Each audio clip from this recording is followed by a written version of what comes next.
자, 지금 시간이 2023년 9월 23일 토요일 오후 10시 47분입니다. 오늘 마지막 동영상인데 최저가 모드? 최저가 모드에 대해서 설명을 좀 드리겠습니다.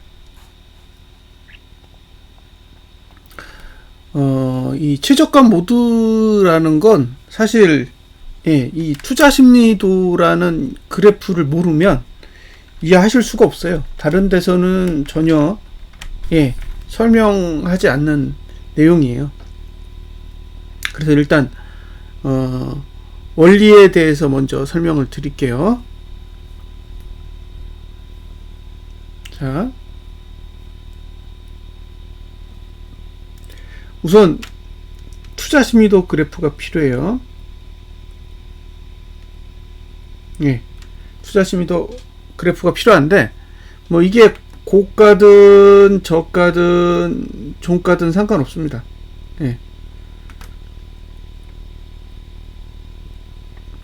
상관없습니다. 자, 우선 꼭지를 먼저 찍어야 돼요. 꼭지. 그리고 꼭지에서 내리기 시작해야 되는 거죠. 그러면 이제 여기도 이제 내리기 시작하는 거죠. 이렇게. 저가가 이제 내리기 시작하는데, 여기서 중요한 건 뭐냐면, 얘가 계속 밑으로 내려가야 돼요. 이렇게. 밑으로 내려가는데, 중간에 투자 심리도는 내려가는데, 봉이 올라가는 경우가 있어요. 이게 이제 보통 얘기하는 다이버전스죠.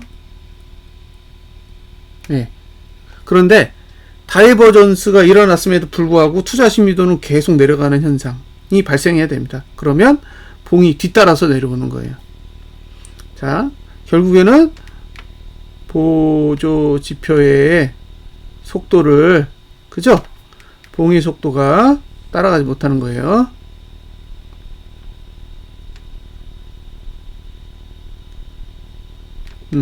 못할 때 발생하는 현상입니다. 반대는 최고가 모드가 되겠죠. 그러니까 이 구조를 알고 보셔야 된다는 거예요. 이제 사례를 보여드리겠습니다. 이 개념을 알고 보시면 지금보다는 조금 더 수월하게 이해하실 수 있을 겁니다. 자,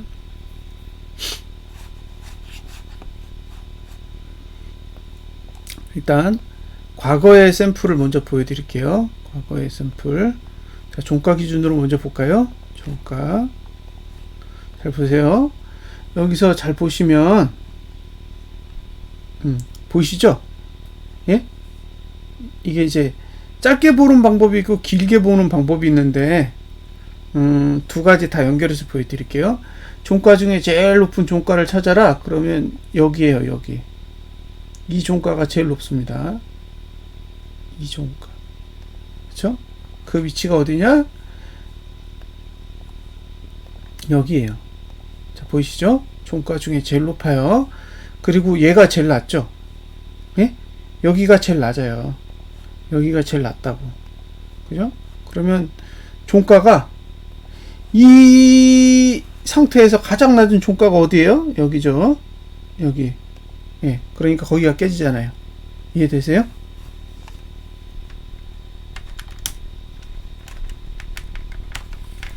다시 잘 보세요.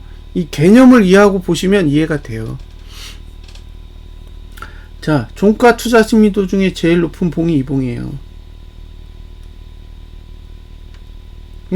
그럼 여기서부터 여기까지 연결해서 보시면 그냥 다 깨고 내려간 거야. 그러면 여기서부터 여기까지 종가 중에 이 안에 있는 종가를 다 깨야 되는 거예요. 근데 제일 낮은 것만 깨면 되잖아요. 그 제일 낮은 게 이거라고. 그러니까 종가가 그보다 낮게 끝나잖아요. B. 자, A보다 B가 낮죠. 왜냐하면 1번보다 2번이 낮기 때문에. 이게 최저가 모드가 가지고 있는 특징이에요. 굉장히 신기하지만 이런 현상들이 일어난다는 거예요. 이해되셨죠? 그래서 종가 투자 신비도가 최저치로 다운되면 이전에 최고점에서 시작돼가지고 최저점까지 내려갔을 때에 가장 낮은 종가를 붕괴하게 된다. 이런 거죠. 이 현상이 테슬라에도 있어요, 실제로.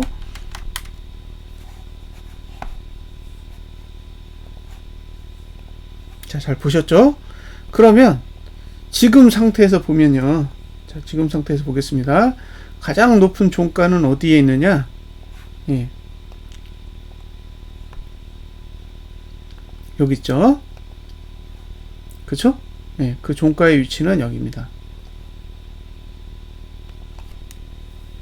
그러면 현재 종가 중에 제일 낮은 종가 어디 있어요? 여기 있습니다. 여기 있어요. 그리고 그 위치를 비교해 보시면 예, 이렇게 되죠. 자, 그리고 현재 위치를 보겠습니다. 이렇게.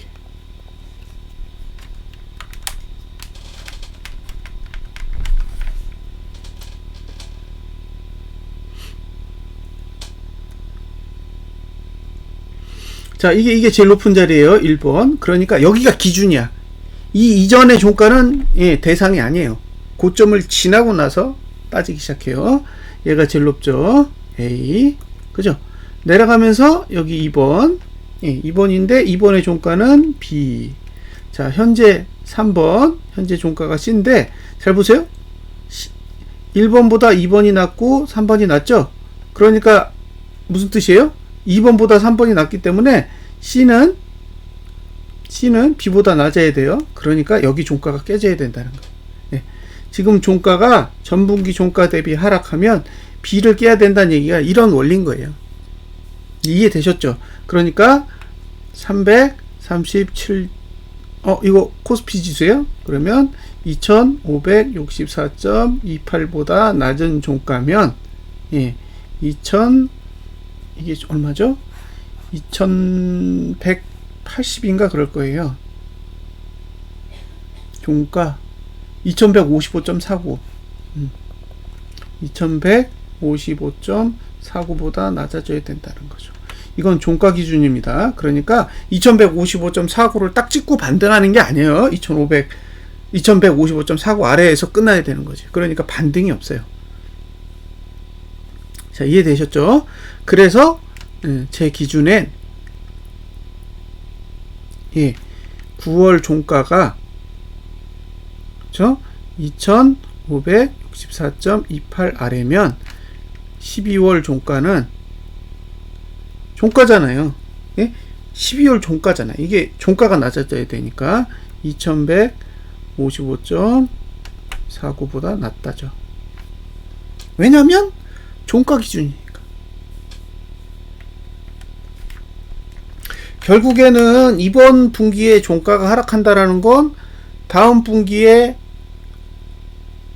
2155.49 이하에서 끝날 확률이 높다라는 거고, 거길 가면 결국엔 2134.77을 깬다는 얘기니까 예, 작년 저점이 붕괴될 가능성이 매우 높다는 거예요. 근데 이걸 투자 심도를 가지고 이렇게 찾을 수가 있는 거죠. 이해되시나요? 이런 개념이, 이 개념을 이해하셔야 돼요. 이 그래프가 어떻게 그려지는지 원리를 아셔야 제가 어떤 취지에서 이런 이야기를 하는지 이해하실 수가 있습니다. 이걸 모르면 이게 진짜 뜬구름 잡는 이야기밖에 안 돼요. 예, 완전히 이건 뜬구름 잡는 거예요. 뭐야, 뭐 그런 게 어딨어. 에이, 말도 안 돼, 이렇게 생각할 수밖에 없다는 거예요. 왜냐하면 이건 철저하게 계산하는 방식에 의해서 만들어지는 거라 계산식이에요. 예, 이거 뭐 제가 막 상상해가지고 뭐 이렇게 될 거다 저렇게 될 거다 예, 말을 만들어내는 게 아니라 단순한 계산식을 가지고 예, 그냥 설명을 해 드리는 거예요. 자, 주봉을 보겠습니다. 샘플을 하나 보여드릴게요. 샘플을 보셔야 이게 이해가 돼요. 자, 보세요. 지금 올라가면서 종가가 제일 높은 자리가 어디 있냐면 여기 있어요. 여기 투자 심리도로 보면 여기보다 여기가 낮잖아요. 여기와 여기는 동급이고 여기와 여기는 동급이고 여기가 제일 높아요. 그러니까 종가 중에 제일 높은 봉은 예, 이 봉이에요. 이 봉. 그죠? 이봉입니다. 이봉이 아니에요. 이봉이지. 그리고 가장 낮은 종가는 어디 있어요? 여기 있죠.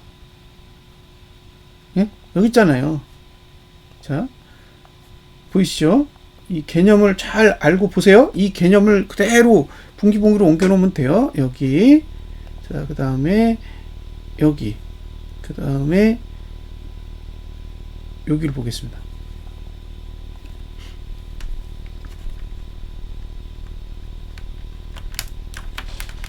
그러면 놀라운 걸 알게 되시는 거예요. 이게 아무것도 아닌 것 같은데 상당히 유용하다는 거예요. 자, 제일 높은 게 1번, 그 다음에 2번, 3번이에요. 근데 3번이 어떤 걸 가지고 있냐면 1번과 2번 사이에 요 공간이 있죠. 요거보다 3번이 낮아. 얘를 4번이라고 하자고요. 그러면 1번보다 2번이 낮고 3번이 낮은데 4번보다도 3번이 낮아요. 그 얘기는 1번부터 3번 사이에 있는 모든 투자 심의도를 다 깨고 3번이 내려왔기 때문에 결국엔 1번과 3번 사이에 있는 모든 종가를 깨야 돼요. 이런 원리인 거죠. 그러니까 1번에서 3번, 여기죠? 3번 종가, 지금 종가는 여기에 있단 말이에요. 근데 이 사이에 있는 모든 종가를 깨야 되니까 가장 낮은 종가를 깨야 되죠? 그게 여기에요. 예? 그게 여기라고. 근데 얘가 깨야 된다는 거죠. 결국 깨죠. 3번에서 못 깼는데 다음 봉에서 깨버리잖아요. 연장해가지고 깨버린다고. 그래서 여기가 깨지니까 반등이 오는 거예요. 응? 여기서 완성을 했잖아요. 이 자리를 A라고 하고 이 자리를 B라고 했을 때 예? B가 A보다 낮은 조건을 만족한 뒤에 반등이 왔다는 거예요. 예. 신기하죠? 예? 신기하잖아요. 이런 현상이 실제로 일어난다는 거예요. 이게 지금 주봉에서도 일어났잖아요. 지금 분기봉이 가지고 있는 조건이 이거랑 되게 비슷해요. 그러니까 지금 3거래일밖에 안 남았는데 3거래일 안에 337.95 아래에서 끝나면 똑같은 현상이 일어날 수 있는 거고, 똑같은 현상이 일어날 경우 337.95를 넘지 못하면 작년 저점을 붕괴하는 상황이 4분기 또는 내년 1분기 안에 벌어질 가능성이 커진다는 거죠. 그런 얘기를 드리는 거예요. 이게 제가 지금 말을 꾸며내는 게 아니잖아요. 제가 그대로 그래프만 설명하는 거예요. 제가 인위적으로 뭔가 말을 꾸며내가지고 어거지로 지금 이런 이야기를 드리는 게 아니라는 거예요.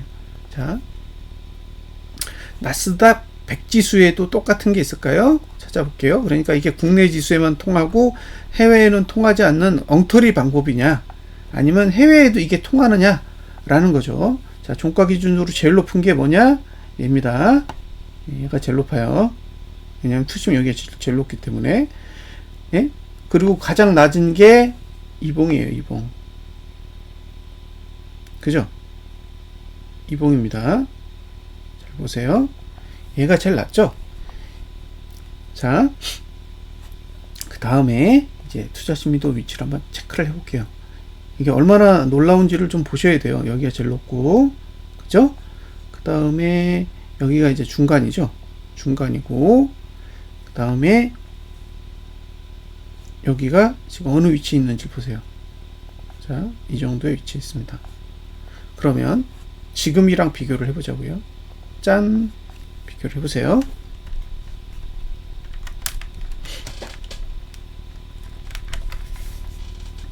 이게 은근 재밌어요. 이 원리를 알고 나면 재밌다고. 투자 심리도가 이렇게 사용하는 거구나 라는 걸 알게 됐어요. 자, 종가 중에 제일 높은 게 1번이고, 그 다음에 얘가 중간이죠. 2번. 그 다음에 얘가 3번이에요. 얘를 이제 4번이라고 하자고. 그러면 얘가 1번이고, A고, 그죠? 얘가 B고, 얘가 C고, 얘가 D예요. 그죠? 근데 1번보다는 2번이 낫고 2번보다는 3번이 낫잖아요. 근데 3번이 4번보다 낫잖아. 예? 이 구조 똑같죠? 예, 그러니까 이렇게 여길 깨는 거지. 예? 이해되세요? 내려왔다가 올라갔다가 내려가는데 여길 깨는 게 아니라 여길 깬다고요. 여길 깨는 거예요. 그러면 얘랑 이렇게 연결되는 거지. 자, 다시 내려갔다가 올라갔다가 내려가는데 얘랑 동급인 게 아니라 얘를 벗어나는 거예요. 예? 그러면 이렇게 한 사이클인데, 원래는 이렇게 한 사이클인데 이렇게 해서 여길 깨면 이렇게 한 사이클로 연결되는 거예요. 그러면 여기서부터 여기까지 만들어진 걸 다 깨는 거죠. 그래서 이 3번이 4번의 위치를 이탈하는 순간, 3번이 4번의 위치를 이탈하는 순간 얘를 깨야 되는 거죠. 이제 이해가 확 되시죠? 그러니까 C가 이 D까지 왔는데 얘랑 두 개를 한번 비교해 보세요. 누가 높은가? 자, C의 종가는 14694. 지금은 14694가 아니라 14701이죠? 그 얘기는 뭐예요? 아직 안 깼죠? 그러니까 남은 거예요. 이해되세요? 남았다고. 종가가 D 아래로 내려가야 된다고. 아직 완성이 안 된 거예요. 그러니까 어쩌면 이 종가, 이 다음 봉의 종가는 D보다 낮아질 확률이 매우 높습니다. 자, 미국 증시도 통하죠? 예? 미국 증시에도 이런 현상들이 나타나면 비슷하게 영향을 받잖아요. 전에 제가 3일봉 보고 드린 얘기가 있어요. 3일봉 보고 드린 얘기. 100에서 내려왔다. 막 그러면서 얘기한 적 있죠? 여기도 지금 기준이 이봉입니다. 이봉이에요. 기준이 이봉이라고. 이봉이 아니라고. 여기라고. 여기 기준이에요. 그럼 종가 중에 제일 낮은 봉은 어느 거예요? 얘지. 예? 종가 중에 제일 낮은 봉은 얘잖아요. 왜냐면 얘는 중간이고 이 밑으로 이미 언더로 내려갔잖아. 여기 보이세요? 자, 보세요. 얘가 지금 여기는 여기서 찍었고 얘는 여기서 내려갔잖아요. 그러면 이 종가가 이 종가보다 낮아야 되죠. 이미 내려갔기 때문에 이 종가가 이 종가보다 낮아야 된단 말이에요. 근데 아직도 안 낮아졌잖아. 결국엔 얘가 깨져야 완성된다고요. 예? 얘 밑으로 내려가야 완성이 되는 거라고요. 신기하지 않으세요? 예? 예전에 이거 설명할 때도 비슷한 얘기를 해드렸어요. 이거 완성되려면 이렇게 되는 거다. 예. 자, 만약에 3일봉이 힘이 강하면 이렇게 빠질 거고, 주봉이 힘이 강해서 3일봉을 들어 올리면 이렇게 내릴 거다 그랬죠. 그게 이렇게 되는 거예요. 다시 왔잖아. 그러니까 아직 3일봉 완성 안 됐어요. 주봉도 완성이 안 됐고. 그러니까 결국에는 한 번은 더 밑으로 내려가야 되는데, 밑으로 내려가면 어떤 일이 발생하느냐? 지난달 저가가 깨지겠죠. 그러니까 지금의 구조는 지난달 저가를 깨야 완성되는 형태를 가지고 있는 것처럼 보여요. 근데 이렇게 최저가 모드라는 게 이런 식으로 역할을 하게 된다는 거예요. 근데 시차가 있어요. 바로 그 가격을 깨는 게 아니라 이렇게 상당 시간을 두고 깨는 케이스들이 많아서, 이게 그냥 얼핏 봤을 때는 야, 이거 뭐 웃기는 규칙이다, 뭐 밑으로 내려간다더니 위로 올라가네, 이거 엉터리네, 뭐 이런 생각이 들 수도 있어요. 들 수도 있는데 이게 시간이 지나서 가는 경우가 굉장히 많기 때문에 무시할 수가 없어요. 그래서 이 규칙은 좀 알고 보시면 좀 도움이 될 수 있습니다. 네, 지금 3일봉, 주봉, 그죠? 이주봉도 지금 똑같은 구조죠? 이주봉도 똑같은 구조라고 지금. 네, 이렇게 됐잖아요. 여기가 꼭지고 내려갔다가 올라갔다가 내려갔는데 이미 이 종가 아래로 갔잖아요. 얘는 완성한 거지. 네? 이미 여기서 종가가 하락하지 않아도 이미 완성은 된 거예요. 그러니까 이런 원리들이 있다는 거예요. 그래서 이런 원리들을 제가 설명해 드리는 거예요. 왜 이런 얘기를 하지? 그죠? 왜 이런 얘기를 해? 뭐 말도 안 되는 소리야 이거. 그죠? 그렇게 생각하시게 된단 말이에요. 근데 지금도 구조로 보면 여기가 꼭지고, 예, 그 다음에 여기가 지금 현재 종가 바닥인데 지금 밑으로 내려갔잖아요. 그죠? 밑으로 내려갔잖아요. 예, 그러면 구조로 봤을 때 종가가 여기가 제일 높고, 예, 여기가 제일 낮잖아요. 여기가 제일 낮다고. 예? 근데 지금 종가는 여기에 있잖아요. 예? 이제 이해되시죠? 근데 투자심리도는 이미 제일 낮은 데까지 내려가 있다고. 그러니까 이 구조를 그냥 이해하시면 돼. 이건 패턴이 아니에요. 예. 패턴은 변수가 있지. 근데 이 구조는 변수가 없어. 다 계산식이라. 여기가 1번, 여기가 2번, 여기가 3번이잖아요. 근데 1번보다 2번이 낮고 3번이 더 낮잖아요. 그러니까 1번보다 3번이 낮으니까 1번과 3번 사이에 있는 종가는 다 깨야 돼. 얘가 이 종가보다 낮아져서 이 밑으로 끝난다는 얘기는, 그죠? 여길 깨야 된다는 얘기예요. 그러니까 한 954, 이 정도를 깨야 된다는 거지. 근데 이게 지금 뭐 기준이에요? 종가 기준이지? 저가 기준이 아니에요. 저가 기준이면 이렇게 딱 찍고 이렇게 감아도 돼. 이해되시죠? 무슨 얘기인지. 이게 저가 기준이면 이렇게 해가지고 쭉 가가지고 찍고 이렇게 감아서 양봉 내도 상관없다고. 터치만 하면 되니까. 근데 얘는 저가가 아니라 종가야. 그러니까 어떻게 돼요? 그냥 밀고 이렇게 내려가야 된다는 얘기야. 무슨 얘기입니까? 이번 분기에 종가 하락하면 4분기든 내년 1분기든 이 밑으로 내려가야 된다는 소리잖아요.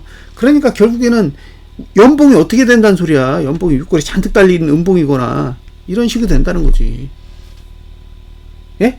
연봉이 이게 지금 1분기, 2분기, 3분기, 4분기인데 4분기에 이렇게 내리면 이게 이제 1분기에서 이렇게 올라가는데 다 윗골이 아니에요. 그럼 윗골이 양봉을 내든 윗골이 음봉을 내든 근처까지 가든 깨든 예, 윗골이가 엄청나게 달린다는 얘기예요. 이걸 연봉으로 붙여서 보세요. 그 얘기예요. 이 구조가 이해되세요? 그러니까 제가 계속 종가가 내리느냐 저가가 깨느냐 이걸 왜 얘기하겠냐고요. 투자 심리도가 맨 아래로 떨어지기 때문에 그런 거예요. 이게 0구간이면 아무 소용없어. 근데 지금 1구간이라고. 1구간이니까 그걸 따지는 거지. 얘만 1구간인가? 얘도 1구간이에요. 똑같은 구조예요. 여기 깨야 되는 거잖아요. 지금 여기. 그죠? 얘가 이 밑에서 끝나면 요 밑에서 끝나면 요게 내려가기 때문에 예? 요게 내려가기 때문에 여길 깨야 된다는 거잖아요. 그러니까 이건 과학적으로 시간 계산을 하고 가격 계산을 해서 설명을 해 드리는 건데 지금 이제 제가 듣는 얘기 뭐냐면 지금 여기 이제 올랐잖아요. 이렇게. 예? 이렇게 올랐기 때문에 아 너는 왜 상승하는데 자꾸 아래를 얘기하느냐, 너는 왜 자꾸 하락에 대해서만 얘기를 하냐 이렇게 얘기하는 거잖아요. 그러니까 저는 이 구조를 보는 거예요. 왜? 얘는 계속 내려가고 있기 때문에 그래요. 자, 얘가 꼭지죠. 여기가 1번이고 얘가 지금 바닥을 찍었는데 여기가 2번이란 말이에요. 얘가 A, 얘가 B잖아요. 근데 여기가 C라고 했을 때 3번, 여기가 C잖아요. 근데 얘가 종가가 하락하면 이게 내려간다고. 그러면 1번보다 2번이 낮고 3번이 낮으니까 이렇게 되고, 그러면 이건 종가 다 깨야 되는 거잖아요. 종가 붕괴. 예? 그러니까 B가 깨져야 되니까 이게 지금 이렇게 내려가야 된다는 거지. 이해되셨죠? 예? S&P. 다 똑같아. 다른 게 뭐가 있어요? 예? S&P, 나스닥 100. 필반은 다를까요? 필반도 똑같다니까? 자, 필반도 이렇게 내려가고 있잖아요. 얘도 여기 껴야지. 이제 감 오세요? 예. 여기. 자, 가장 높은 종가, 가장 낮은 종가. 지금이 최저치라면 여기로 복귀를 못하면 5거래일 동안 여기를 복귀 못하면 어디로 가야 돼요? 여기로 가야 돼. 그럼 2300으로 가는 거예요. 그럼 뭐 들고 있어야 돼요? 싹스 들고 있어야지. 예? 싹스 들고 있어야 될 거 아니에요. SQQQ 들고 있고. 그냥 들고 있겠다는 거예요, 저는. 왜? 한 번만 하락하면 여기까지 갈 수 있으니까. 여기까지 가면 녹은 거 있어도 더블은 나요. 그럼 지금 더블 나면 얼마예요? 이거 20 갈 거 아니에요.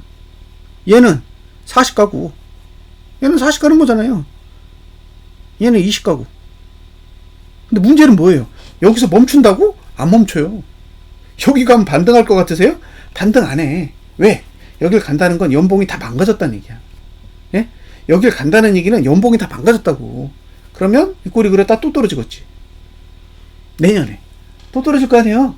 그러면 이제 떨어지는 건 이제 여기가 지금 40, 여기는 40 가고 여기는 20을 갔다고 쳐요. 예? 그 다음에는 얼마나 갈 건데? 예? 그 다음에 한 15%만 빠져봐요. 15%만 빠지면 45% 갈 거 아니에요. 예? 45% 가면은 여기는 20에 45%를 가는 거잖아요. 예? 삭스가 여기 가서 20을 갔어. 그럼 20에 45%면 30까지 가겠네요. 그럼 얘는 지금 30, 얘는 50, 60? 예, 60까지 보이겠죠. 왜냐면 여기서 40 갔다가 45% 가면 60 정도 가는 거죠. 그러니까 지금 상태에서 뭐 TQQQ 그다음에 뭐 SOXL 뭐 이런 걸 보고 계신데 그거는 종가가 상승했을 때의 시나리오예요. 종가가 상승했을 때 시나리오라고. 예, 이게 앞으로 5거래일 안에 이거 종가 못 넘으면 상방보다 하방이 훨씬 더 유리해진다고. 왜? 6개월 봉이나 연봉은 아래 엄청 열려 있어요. 아래 열려 있다고. 그러니까 그 아래에 있는 봉이 못 막으면 지금 하락하는 걸 막을 수 있는 봉이 분기봉밖에 없어요. 분기봉밖에 없다고. 월봉은 아래가 열려. 월봉이 아래가 열린다는 거는 이주봉도 열리고 주봉도 열리고 싹 다 열리는 거예요. 작은 봉들은 다 아래가 열리는 거야. 지금 아래를 막는 건 분기봉이고 애초에 6개월 봉이나 연봉은 아래가 왕창 열려 있어요. 그 얘기는 3개월 봉에 저가가 깨지면 위태로워진다는 거죠. 그래서 그런 구조가 만들어져 있다는 거예요. 이런 구조를 알고 보셔야 왜 하락을 보고 왜 종가가 하락한다, 저가가 하락한다, 왜 계속 그것만 따지고 있는지를 이해하시는 거예요. 왜냐면 저는 이거 테이블 계산만 하고 있다고. 이 테이블 계산만 하고 있는 거예요. 근데 사람들은 계속 고조종을 올리고 상승하고 있기 때문에 이건 상승장이라고 얘기하는 거지. 이건 내려가는데 이게 상승하니까 이걸 보고 상승장이라고 하는 거예요. 지금 이거 올라가는 건 얘가 올라갔잖아.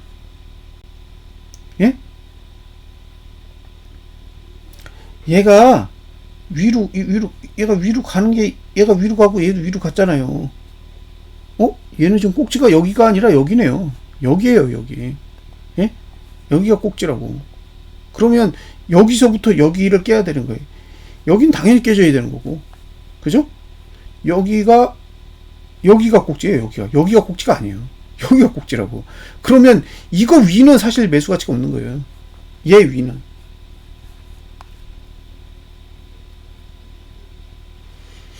그래서 중요한 건 여기서 종가를 하락시키느냐예요.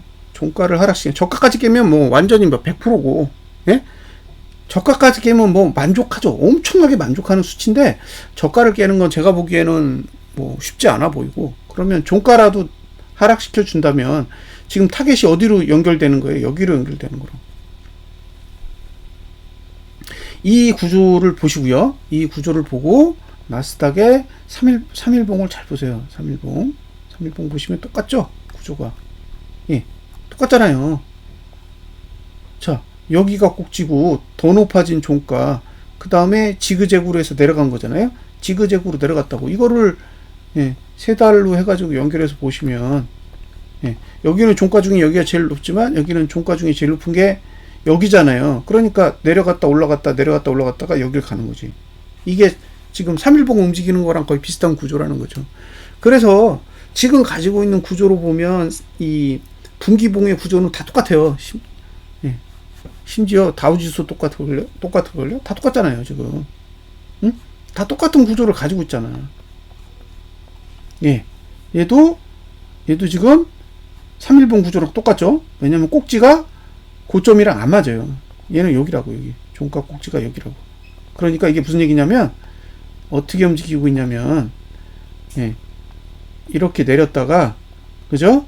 이렇게 내렸다가, 다시, 이렇게 올랐다가, 그죠? 다시, 이렇게 내렸다가, 다시, 이렇게 올랐다가, 그죠? 그 다음에 다시 어디로 가야 돼요? 이렇게 내려가야 된다. 이렇게 내려가야 돼요. 이렇게. 이해되셨죠? 얘가 지금 위치가 이렇게 돼야 되죠. 이렇게인데, 실제로는 여기가 꼭지니까 이 밑으로 이렇게 빠지는 거지. 이렇게. 어차피 종가가 제일 낮아져야 되는 자리의 목표는 여기인 거예요. 그러니까 저는 내리면 여기까지 간다고 보는 거죠. 여기까지. 28,000대. 여길 갈 거라고 계속 보는 거예요. 여길 가야 정상이라고 생각하는 거고. 이제 왜 종가가 하락하면 하락에 유리하고 종가가 하락하면 작년 저점까지 열려있고 그런 얘기를 하는지 이해가 되시나요? 이게 우리나라 증시만 그런 게 아니라 미국 증시도 그렇게 만들어져 있다고요, 지금 다. 그래서 그런 환경이 만들어지면 어쩌면 정말로 작년 저점까지 하락하는 상황이 10월, 11월, 12월 안에 보게 될 수도 있어요. 그러니까 저는 계속 하방을 고집하는 거예요. 그럴 확률이 있기 때문에. 그럴 확률이 남아있기 때문에 상방은 안 보는 거예요. 상박은 안 보잖아요. 아예 안 봐요. 예. 뭐 하수다. 그 다음에 형편없다. 뭐 그렇게 생각하든 말든 그건 제가 고민할 대상이 아니에요. 왜? 저는 작년 저점만 깨면 돼. 그죠? 작년 저점만 깨면 고포스는 4,000원 가요. 응? 작년 저점을 깨면 고포스는 4,000원 간다고. 왜 가는 줄 아세요? 이게 코스피가 작년 저점을 깬다라는 거는 고포스는 작년 고점을 넘는다는 얘기예요. 3,940원이야. 그러면 이미 고포스는 가격이 죽었어. 예? 고포스는 가격이 죽었다고요. 시간 가치에 의해서 가격이 더 죽었다고. 그게 무슨 얘기예요? 고포스가 3,940원을 넘기 위해서 코스피는 더 빼. 예? 더 뺀다고요. 이왕이 저가 깨진 거 더 뺀다고. 그러니까 2134.77, 278.39 이 숫자에서 끝나는 게 아니에요. 더 밀고 내려가. 왜? 고포스가 더 가야 되니까. 고포스도 결국 한 3,940원을 넘어서 4,000원 언더까지 가겠죠.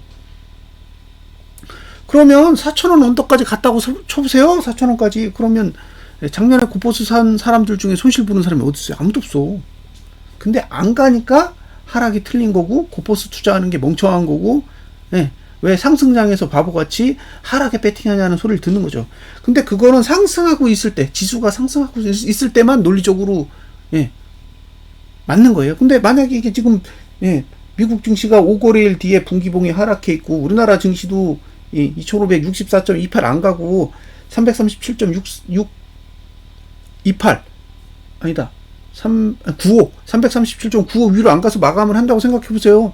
그러면 작년 저점까지 열린다니까? 그때도 계속 뭐 상승장 이야기하고 그럴 거예요? 구조는 다 망가지는데? 그럼 지금 상태에서 과연 이게 상승장을 연장할 수 있을 만한 여건이냐를 고민해야죠. 지금의 조정이 아름다운 조정이고 앞으로 상승할 일만 남았다라고 생각하는 게 웃긴 거예요. 왜? 지금 7월, 8월, 9월달 동안 개인이 매수한 게 거의 7조 원에 육박한데, 예? 1반기에는 외국인이 겁나게 현물을 샀어, 솔직히. 그리고 개인이 팔았다고. 그러니까 외국인이 매집해서 오른 장이라는 명분이라도 있지. 7, 8월, 9에 뭐가 있어요? 없어. 외국인이 팔았어요. 개인만 왕창 샀다고. 근데도 사람들은 지금 무슨 생각해요? 이게 상승장이고 내년 2분기까지 오를 거고 연말에 코스피가 3,000을 가고 환율은 1,150원을 간다는 생각으로, 예, 설파하는 사람들이 있잖아요. 돈은 거꾸로 움직이고 있다니까. 그러니까 지금 남은 3거래일 동안 잘 보세요. 예, 3거래일 동안 다시 말씀드리지만 코스피 200 지수가 337.95 못 가고, 그 다음에 코스피 지수, 코스피 200 지수가 337.95, 코스피 지수로 2,564.28을 못 가면 상승장이 아닐 수도 있다는 거예요. 예? 상승장이 아닐 수도 있다고. 그리고 9월에 만들어진 현재의 저점을 붕괴하게 되면 결국에는 3분기에 만들어진 저점이 붕괴된다라는 걸 거의 뜻하기 때문에 결과적으로, 예, 분기봉이 무너질 가능성이 너무 높아요. 그래서 이런 구조 때문에 매수 전략을 사용하시는 부분에 대해서 좀 심각하게 고민을 해보라는 거예요. 제가 하방에 투자해. 하방에 투자하면 무조건 돈을 벌어. 그런 얘기 하고 싶은 게 아니에요. 그러니까 저는 고퍼스 투자자니까 제가 고퍼스를 포기할 생각이 없는 것 뿐이지, 다른 사람들한테 무조건 하방에 투자해. 당신 왜 상방에 투자해? 왜 바보 같은 짓 하고 있어? 그런 얘기 하고 싶은 생각이 없다고. 왜냐면 상방에 투자하시는 분들은 상방을 보는 게 정상이고 하방에 투자하는 사람은 하방을 보는 게 정상인 거예요. 왜 정상적으로 상방을 보는 사람한테 하방을 보라고 강요를 하냐는 거예요. 저는 그럴 생각 없다고. 근데 상방을 보시는 분도 쉬어가야 될 때가 있는 거지. 응? 쉬어가야 될 경우의 수가 있다라는 거예요. 무조건 상방을 보고, 예? 주식을 사라고 그렇게 할 수는 없다는 거지. 정말 중요한 게 뭐냐면요, 리딩하는 사람과 리딩하지 않는 사람이 차이가 있어요. 리딩하지 않는 사람은 어차피 리딩을 하지 않음으로 인해서, 네, 자유롭단 말이에요. 근데 리딩하는 사람은 뭐가 문제냐면 아무 때나 종목을 줘야 돼. 왜? 매월 돈을 뜯어야 되니까. 리딩비를 매월 받잖아요. 연간으로 받는 게 아니잖아. 매달 받아 먹잖아요. 그러니까 어떤 일이 생겨요? 새로운 사람한테도 계속 종목을 줘야 돼. 그러니까 계속 끊어치는 거예요. 이해되세요? 3월 달에 매수해가지고 지금 대박을 친 사람이 있어. 그건 과거의 고객이고, 신규 고객이 계속 들어오고, 3월 달에 돈을 번 사람도 이번 달에도 종목을 줘야만 이번 달에 돈을 받아야 될 수 있는 명분이 생기는 거지. 그러니까 매달 돈을 받아 먹어야 되기 때문에 결과적으로 매달 종목을 줘야 되잖아요. 그러니까 쓸데없이 계속 정보를 남발하는 거예요. 왜? 당신이 잘 되라 그러는 게 아니야. 내가 이번 달에도 돈 받아 먹어야 되니까 그런 거지. 근데 그걸 모르고 종목을 주는 걸 계속 받고 있어. 상승장에도 종목을 주고 하락장에도 종목을 주고. 왜 줘요? 당신이 수익이 나가 손실이 나가 전혀 중요하지 않아. 종목을 계속 뿌려야 돼요. 그게 리딩하는 사람이 가지고 있는 가장 크리티컬한 문제라는 거예요. 돈을 받았기 때문에 종목을 줘야 된다고. 그러니까 상승장이든 하락장이든 종목을 남발하는 거예요. 그 기본적인 그 수익 모델, 사업 모델의 메커니즘을 모르면 왜 종목을 남발하는지를 모르는 거예요. 주식을 사고 싶으면 두 가지 조건만 기억하시면 돼요. 첫 번째, 이번 달 3일 동안에 코스피 200 지수 337.95 위, 코스피 지수 2564.28 위에서 끝나야 돼요. 그거 안 되면 마지막은 9월달 저가 지키면 돼. 9월달 저가 안 깨지면 상방이 맞아요. 코스피 3000 갈 거고 환율 1150원 갈 수도 있어. 근데 9월달 저가가 깨져버렸다. 그러면 코스피 지수 3000은 어쩌면 꿈일 수도 있습니다. 환율 1150원이 아니라 앞에 5자가 붙을 수도 있고 1500, 그죠? 1400, 1500 이렇게 될 수도 있어요.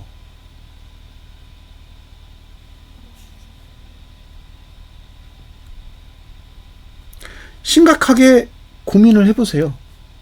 저는 이런 논리를 설명해 드리는 거예요. 그리고 실제로 이 논리가 일어나는지 일어나지 않는지는 스스로 확인을 해 보셨으면 좋겠고요. 샘플로 아까 보여드렸죠? 이 구조가 뜬 게 언제였다고? 코로나 때죠. 코로나 때 뜬 거예요. 그래서 여기 꼈잖아요. 여기 이렇게 끼는 거죠. 귀신이죠? 딱 여기 꼈잖아. 더 이상 무슨 말이 필요해요? 투자 심리도 여기가 제일 높고 여기가 제일 낮아. 그래서 종가도 여기보다 여기가 낮아. 이 정도면 설명할 거 다 했다고 봐요.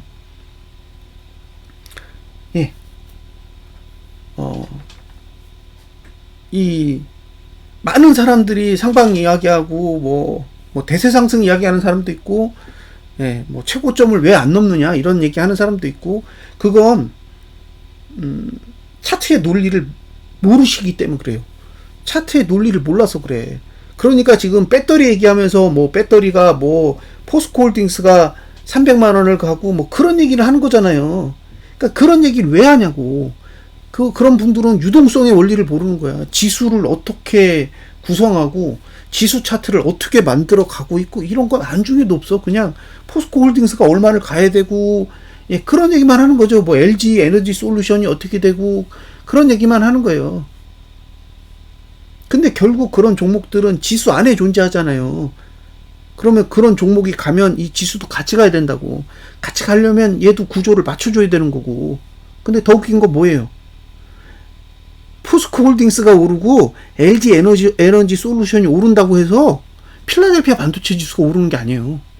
나스닥 100 지수도 안 그래. 이해되세요? 똑같은 구조잖아. 지금 최저가 모드를 가지고 있는 건 우리나라 증시만 그런 게 아니에요. 미국 증시도 똑같은 환경인 거예요. 그러니까 우리도 그런 신호가 뜨면 미국 그런 신호가 뜰 수가 있다고. 근데 포스코홀딩스라는 주식이 300조를 가야 되기 때문에 위로 끌어올렸어. 그러면 포스코홀딩스가 엔비디아를 올려요? 애플을 올려? 그렇지 않죠. 그렇지 않다는 거예요. 그러니까 우리가 착각하고 있는 게 그거라고. 포스코홀딩스가 기업이 좋으면 주가가 오를 거라고 생각하는 거지. 근데 포스코홀딩스가 아무리 기업이 좋아도 우리나라에 들어와 있는 돈의 캐파는 정해져 있다고. 우리나라에서 이 돌고 있는 돈의 캐파가 정해져 있으니까 그 돈이 포스코홀딩스로 갈 건지 삼성전자로 갈 건지 SK 하이닉스로 갈 건지만 정해져 있는 거죠. 근데 이게 시총이 올라가려면 그걸 벗어나야 되잖아요. 근데 그걸 벗어날 만한 이슈가 시장에 있냐라는 거예요. 포스코홀딩스엔 있을 수도 있어요. 근데 그게 시장에 있어야 된다고. 그래야 시장에 돈이 넘쳐나서 그 돈이 포스코홀딩스로도 가고 삼성전자로도 가고 그러고도 돈이 남아. 그러면 많이 가겠죠. 근데 돈이 없어. 돈이 없는데 포스코홀딩스만 갈 수 있다고요? 그건 가치론자가 가지고 있는 환상인 거죠.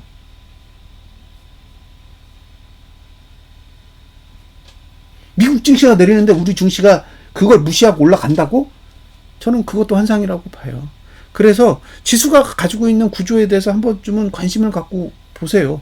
저는 배터리는 정말 부정적으로 봅니다. 왜? 그 기업의 문제가 아니에요.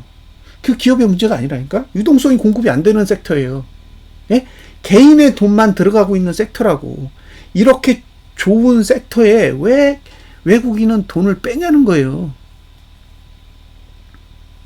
지금까지 외인이 돈 밀어가지고 지는 경우가 있어요? 거의 없어요. 외인이 미는 종목은 안 빠져. 삼성전자가 대표적이잖아요. 예? 외인이 미친듯이 들이미니까 실적은 개같이 나와도 주가는 끊임없이 오르잖아요. 그리고 그걸 지킬 수 있는 능력도 있고.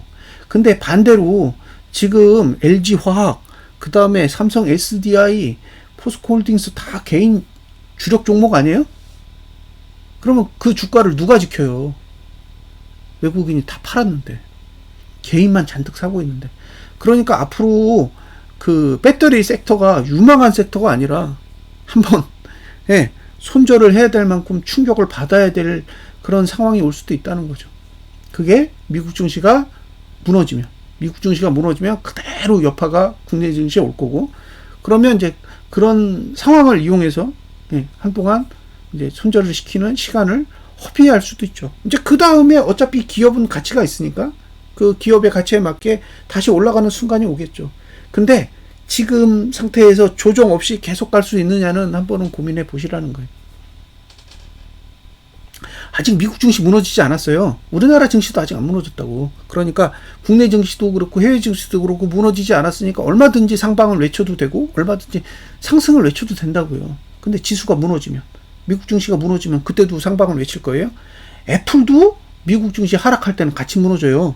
세계 1위의 기업도 그런데 포스코홀딩스가 세계 1위의 기업인가요?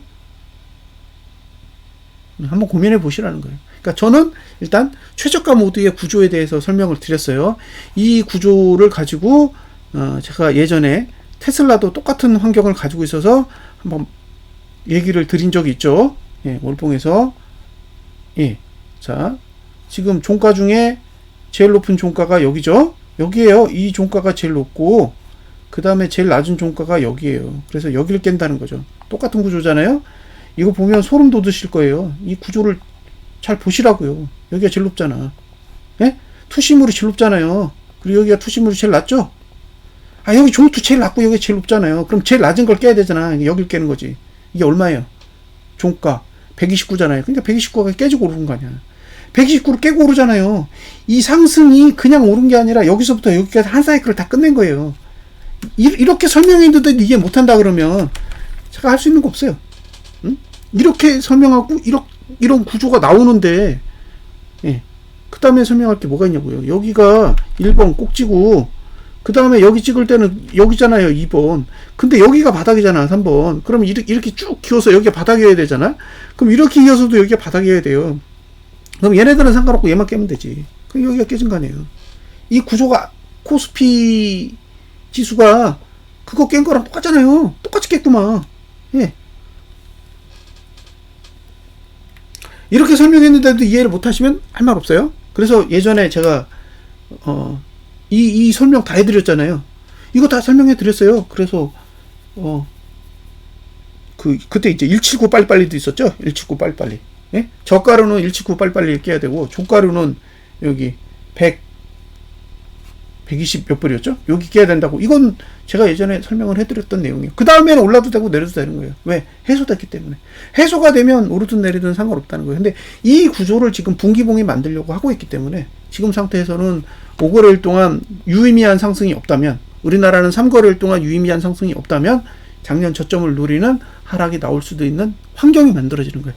반드시 내린다는 뜻은 아닙니다. 근데 환경이 만들어지기 때문에, 환경이 만들어진다는 건 언제 언제든 빠져도 논리적으로 오류가 없다는 거예요. 그러니까 상방을 보는 사람의 입장에서는 상당한 리스크라고 보셔야 합니다. 자, 이 논리는 다 설명해 드렸어요. 그리고 왜 제가 9월 말에 분기봉 종가가 하락하면 안 되는지에 대해서도 이제 이해가 되셨을 거라고 생각합니다. 자, 국장은 3거래일, 미장은 5거래일 잘 관찰해 보시기 바랍니다. 감사합니다.